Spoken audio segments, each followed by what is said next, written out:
Warning, you'll probably hear an Asian person rant about things that don't even matter in the grand scheme of the universe. Also, this video is different from the Death Battle trailers. You are warned, I guess. Hello. Hello, my students. Or, I don't know. What did I tell you guys? What's up, fellow K-Chons? Anyway, it's been a while since I did a video like this, with my face, the mask, the hat. Infamous Asian behavior.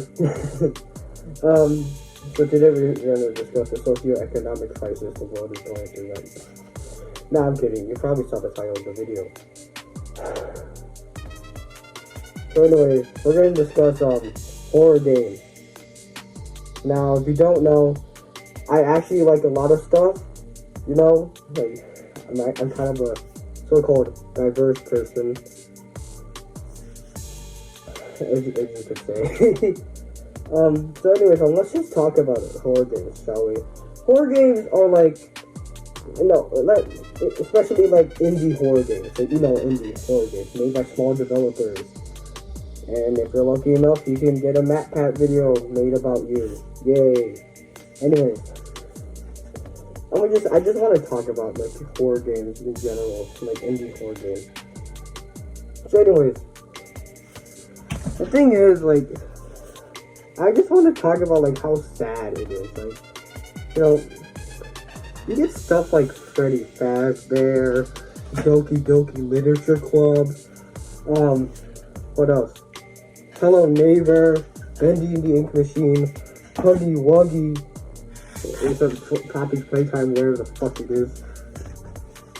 In all these games, you go through a cycle of some sort, I think it all started when Five Nights at Freddy's came out.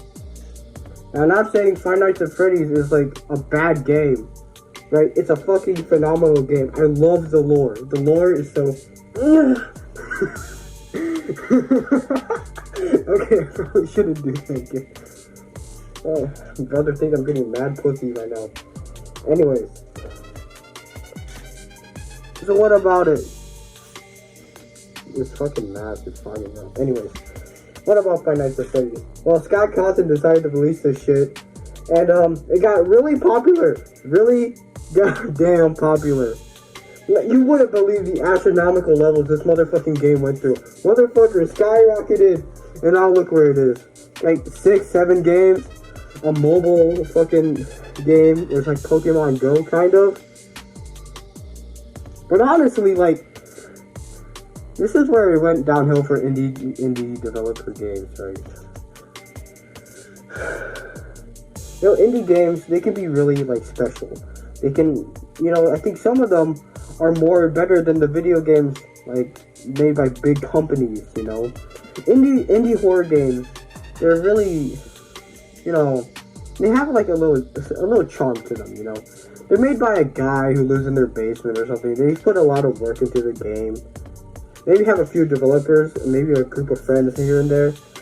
But that's what indie horror games are all about, They offer, fresh ideas to, put out into the world. And then people on Steam just try it out. And maybe sprinkle some lore here and there. But let's get back onto Five Nights at Freddy's, right? Let's talk about the bear. Alright. Let's talk about the bear himself, Freddy, right?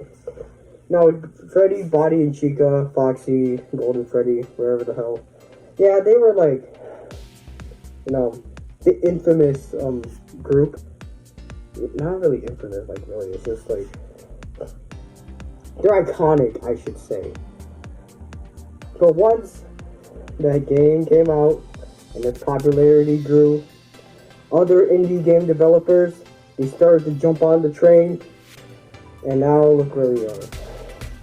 And then let's call this thing Fazbear Syndrome. Oh my god.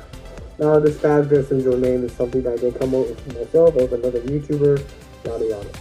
Anyways, Fazbear Syndrome is kind of after the game Five Nights at Freddy's came out, right? Tons of horror indie games, they came out, right? And basically, what they did is, sometimes most of them put like quantity over quality, you know, you feel me? And it can be sometimes they overshoot a bit, you feel me? Like Hello Neighbor, let's take Hello Neighbor for example. It was a relatively simple game. You break into another dude's house to see what's inside their basement. But then the fucking developers, they're like, yoink, MatPat, good old MatPat, he should definitely like, you know, make a fucking theory video about us. So let's just ruin our own game. Yeah. What they did was they added so much stuff. They added so much goddamn stuff to the game, and it just convoluted the game. And not to mention that the game itself, Hello Neighbor, is a glitchy fucking mess. Don't deny it. If you've seen Hello Neighbor gameplays, you'll know how glitchy this fucking game gets. And then the weird phenomena in the game. And then the developers literally tweeting, begging MatPat to make a fucking theory video about them. Game theory, like, goddamn.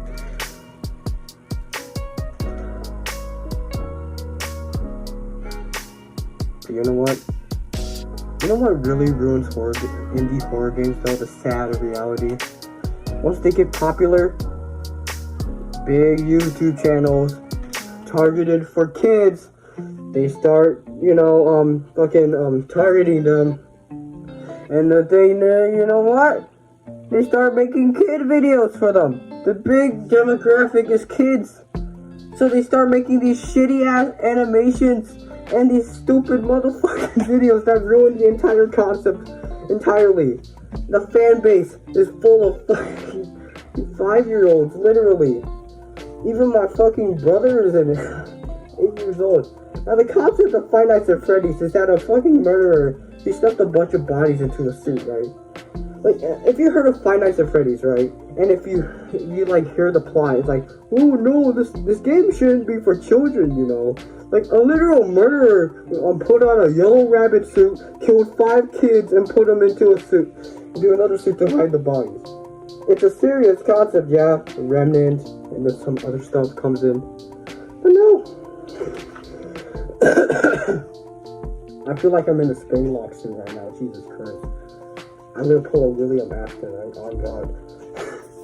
But anyways, that's not what I'm talking about, right? But every indie horror game, they have to go through this process of literally milking it. Literally milking the fucking content that is, you know. Don't lie, you've seen those fucking videos. They made like Minecraft animations about Freddy Fazbear. And then some of these games, they sell out. They overshoot their whole thing, like Poppy's Playtime. You know, Huggy Wuggy, it was a good concept, but then the creator got into crypto, and you know how that ends. They made NFTs of their fucking blue mascot.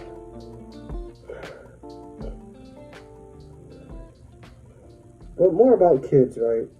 They watch it. You know why so many kids like these indie horror games put out by people?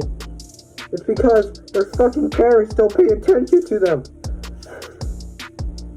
So, and also kids, they like to feel a little bit rebellious, right? They like to watch stuff that they're not allowed to watch. You know, you want to be cool, you know. You want to hang out with cool kid Timmy over there. So you want to watch some Five Nights at Freddy's, right? And that's how shit like this can happen. Doki Doki Literature Club, right? The game, when you buy it, it literally gives you 4 fucking warnings.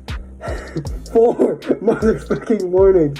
You have to play this game. The trailer, when you start the game, when you first, and then when you buy it, and then you start it, and then yada yada. They give you 4 warnings.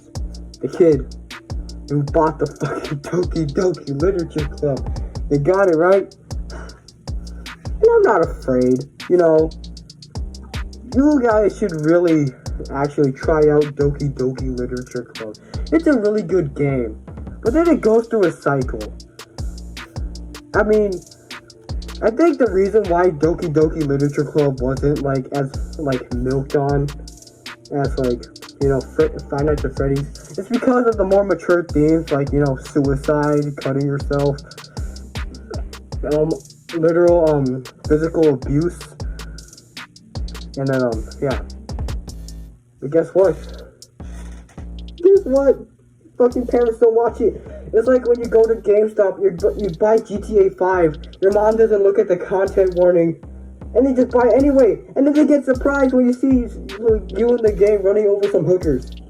Like, bro, either pay attention to wherever the fuck your kid watches, or just don't buy the game at all and actually be a good parent. But where am I at? You know, it's indie horror games. Now, basically, every indie horror game wishes they could be on the same popularity level as Five Nights at Freddy's. Because that was the game, that was like the catalyst that started skyrocketing and making horror indie games what they are today.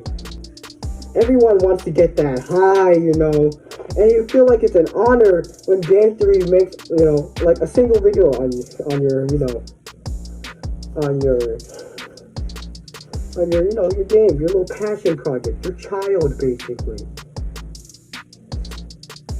And then, this is like technically related to Fazbear syndrome, but that's what it is. It's a game. It's a game. That's all it is. But they see it as like a vehicle to, you know, go big or go home. They get to bank off the popularity of their game. And then it's the merchandise and shit. Yeah, the stuff that they sell, it's not even worth it. And some of the indie horror games, you know, that actually do not follow these, Omori, which is an actually really good game. You guys should really try out Omori. But anyways, indie horror games, they're like in this limbo of sorts, you feel me? They're kind of like in this in-between, where should we be a sellout and put as much fucking lore into the game so that one day that our god MatCat will recognize us and make our shitty ass game convoluted? Or will you go for the quality side, where you slowly build up? Why do you think Five Nights at Freddy's was good? Because over the 6 games, I'm counting Ultimate Custom Night 6, yeah. We don't talk about security breach. But the 6 games, right, it's over like 7 years. We build up the story piece by piece, and that's what makes it so good. The mystery of finally finding out who the fuck bit whose cranium off. Who killed them kids. And you can either follow FNAF's route when you're an indie horror game developer, or you can be a sellout and be like Hello Neighbor and Poppy's Playtime. It's quality over quantity, or you can be a sellout and do the other way around. That's a sad state of horror games, man. You make your game, it gets popular, and then you can either follow 2 routes, and I already said those 2 routes. It's just sad, honestly, because like people don't really take indie horror games seriously anymore. Because like, you look at this, right? You look at like Five Nights at Freddy's or Poppy's Playtime, you feel me? Why do I keep saying you feel me? God damn. You look at them, and you think that they're associated with kids now. Come on, don't lie. You think they're associated with kids now, besides the lore. Even the lore. You think it's still for kids, even though the lore is like so goddamn dark. The sad state of indie horror games. But hey, there is some hope. There are some literal gems out there. Five Nights at Freddy's is one of them. I think Bendy and the Ink Machine, yeah, let's make it like a steady one. Doki Doki Literature Club will always have, you know, that whenever the fuck Project Libertina comes out. But it could be something, you know, you can always just like make your horror game, you know.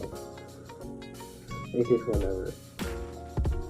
So the lesson here is, if you're an indie horror game developer and your game somehow gets like popular, please just choose the quantity over quality.